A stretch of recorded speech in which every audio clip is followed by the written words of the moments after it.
Я стучать не буду. Уведи его обратно в его камеру. Есть. Вставай. Ладно, мужики, ладно.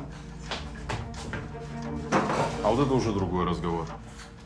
А то строил тут у себя героя. Фильмов насмотрелся, да? Давай просто заменим слово «стучать» на слово «информировать».